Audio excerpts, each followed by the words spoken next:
Hello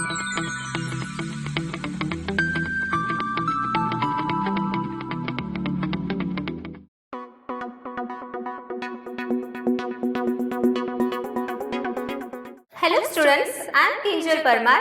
Welcome back to the video lecture series of microprocessor and microcontroller. So today we will discuss 8085 microprocessor pin diagram. So let's start how we can define this 8085 microprocessor in a DIP pack of a 40 pins. So here we have a 8085 microprocessor pin architecture.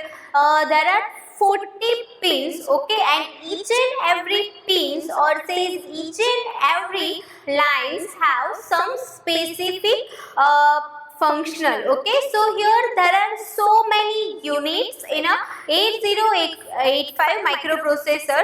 So here this crystal input, so this is basically for clock frequencies, then your serial input output lines, okay. So this is for serial input output, then there are interrupt lines, then address and data bus. So here as we know that in a 8085 microprocessor, lower address line and datas are multiplexed with each other. So here AD0 to AD7 is basically address and data bus, then there is a power supply, okay. So here starting from 1 to 20, here different pins are available for performing a specific task, okay. So here there are crystal input frequency, then serial input output pins, then interrupt pins, then address and data bus. On this side from 21 to this, here there is a higher address bus, okay. So here there is a higher address line starting from A8 to A15, and then here various timing and control signal, okay. So here different timing and control signal. Each and every pins are particularly at a given location, okay. That means this 40 number pin is basically for power supply itself, then this 39 number of pin is basically for hold operation, okay. So each and every pins has a specific locations, and at a given location that functions will be worked depending on the requirements, okay. So this is basically a 8085 microprocessor 40 pin diagram. So what are the various functions of different pins? So let's discuss all the pin functions one by one. So first we have this 8085 microprocessor pins, that is address bus. So address bus basically includes A15 to A8 lines, okay. So this address bus basically contains most significant 8 bits of a memory or says input output address, okay. So to access either memory or input output device, we have to apply a address, okay. So this address bus carries the most significant 8 bits, okay. That means higher address line A8 to A15. Then next here address bus and data bus, as this address bus and data bus is basically multiplexed. So here lower address bus, that is A7 to A0, is basically multiplexed with data bus, so D7 and D0. So this address bus and data bus are basically multiplexed. So AD7 to AD0, it carries least significant 8-bit address and data bus, okay. So AD7 to AD0, it carries the least significant 8-bit of either address and data bus. Then here in a 8085 microprocessor pins, there are 3 different control signals, that is read bar, write bar and ALE, okay. So these are the different control signals, out of which this read bar, basically this signal indicates that the selected input output or memory device is to be read and is ready for accepting data available on the data bus. This signal indicates that the selected input output or memory device is to be read and is ready for accepting data available on the data bus. So this read bar basically indicates that this signal is active low. So whenever here at this pin there is a 0, so this read bar is active. Okay. Then next here we have a WR bar signal, that is read bar signal.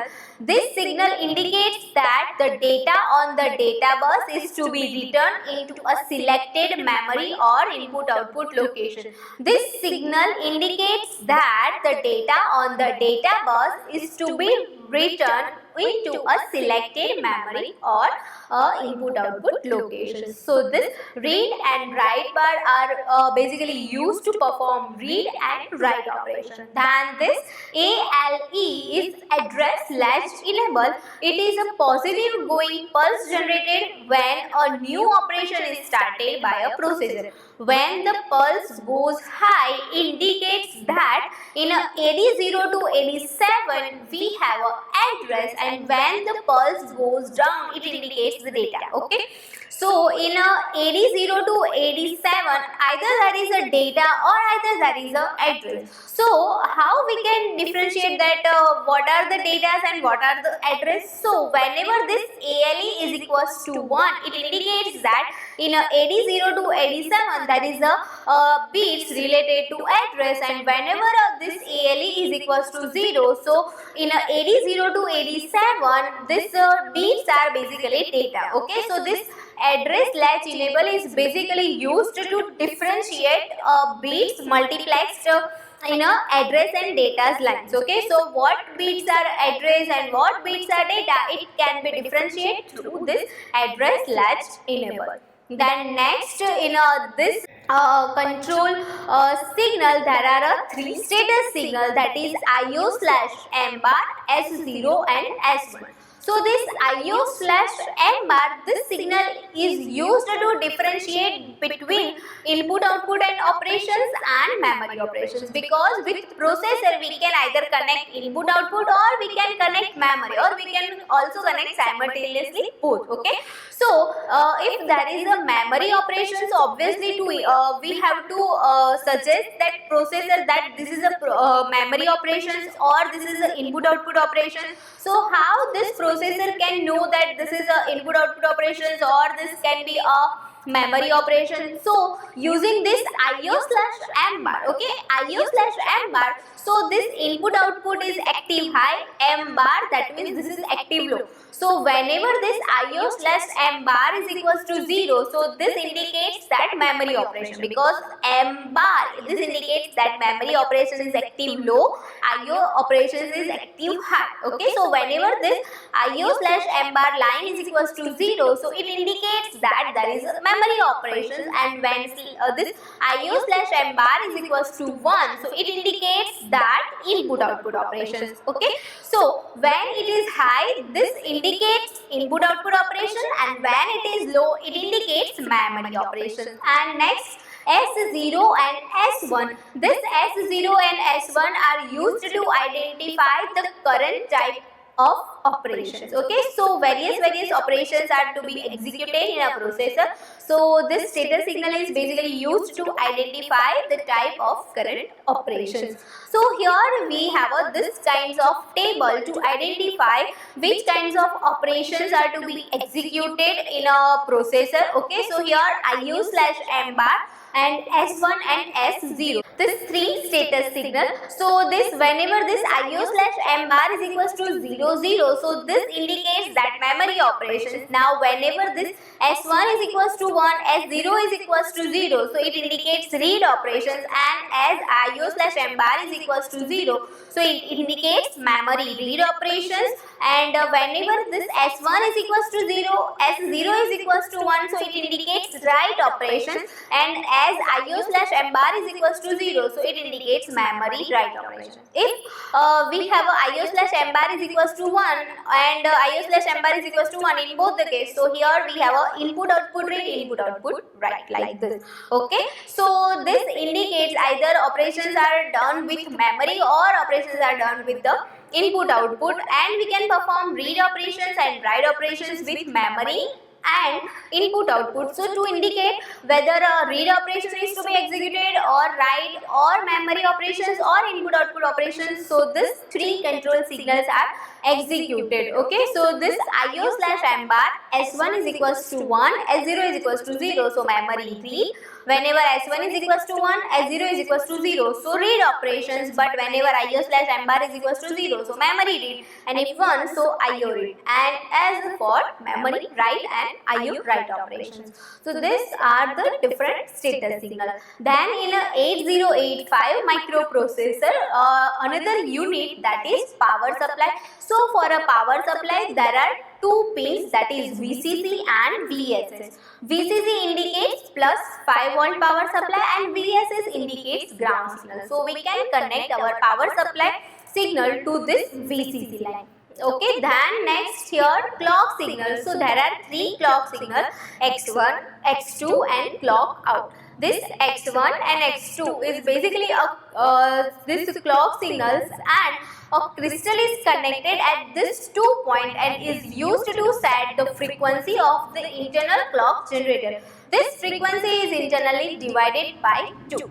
Okay, so here this crystal is connected for a desired frequency range, and this frequency is basically internally divided by 2, as here X1 and X2 two pins are used, and in between that this crystal is connected. Okay, so here using this pins, internal clock generator are basically works over here. Okay, then in next in a 8085 processor, there is an interrupt and externally initiated signals. So interrupts are the signals generated by an external device to request the microprocessor to perform the task. So there are 5 interrupt signals, that is trap, RST 7.5, RST 6.5, RST 5.5 and INTR. So using this 5 interrupt signals, this different peripherals can interrupt processor, and this processor can serve depending on the requirements. So here different interrupt signals are used. Then here in an 8085 microprocessor, this INTA signal is used, which is an interrupt acknowledgement signal. So whenever some peripheral interrupt this processor, and if processor wants to acknowledge that, so through this INTA line, this processor is basically acknowledge interrupted peripherals. Okay, so INTA is basically interrupt acknowledgement signal. Then reset in, this signal is used to reset the microprocessor by setting program counter to 0. Okay, reset in, this signal is used to reset microprocessor. Then here next reset out, this signal is used to reset all the connected device when the processor is reset. Okay, so reset in a reset in, processor is reset out, so all the peripherals connected through this processor is reset. Okay, so this reset in and reset out is basically used to reset the device. Reset in is for microprocessor, reset out is for connected device. Then next interrupt signal is ready. So this signal indicates that the device is ready to send or receive the data. Okay, this signal is basically used whenever some other device is connected with a processor, and if this this peripherals is basically ready or not to transfer or to communicate with the processor. So if ready is low, then CPU has to wait for a ready to go high. That means the device is not ready. Ready is low, it indicates that the device is not ready and CPU has to. That means processor has to wait for a peripherals to ready. Okay, so this signal indicates that device is ready to send or receive the data or not. Then here we have in a 8085 microprocessor or other signal, that is hold. This signal indicates that another master is requesting the use of the address and the data bus, and processor has to hold the operations. Okay, so HOLD, this hold signal is indicate that other device says DMA controller is requesting the use of address and data bus. That means using this address and data bus, high bits transfer can be occurred. Then this hold acknowledged signal, that is HLDA. So this indicates that CPU has received the hold request and it will reduce the bus in the next clock cycle. Okay, so whenever this hold signal is acknowledged through this line, that means HLDA is set to low after hold signal is removed. Okay, so whenever this processor is acknowledged to this DMA controller, so it can be acknowledged through HLDA signal. Then this 8085 microprocessor has serial input output signal. So there are two serial signals, that is SID and SOD, and this signal are used for serial communication. SID for input and SOD for output. So to transfer data serially in 8085, there are two serial signal for input and output. Okay, so through SID this serial input can occur, through SOD serial output can occur. So here this SOD is basically serial output data line. The output SOD is set or reset specified by SIM instruction to perform a various tasks of a serial transmission. So using SIM and other RIM instruction, this SOD and SID can perform. So SID is basically serial input data line. The data on this line is loaded into accumulator whenever a RIM instruction is executed. Okay, so whenever this RIM instruction is executed, so this serial input can transfer the data in a processor serial output. That means processor can transfer output or data. Okay, so this serial input output signal. So this 8085 has different pin functionals, and all the pin function has some dedicated tasks. Thank you.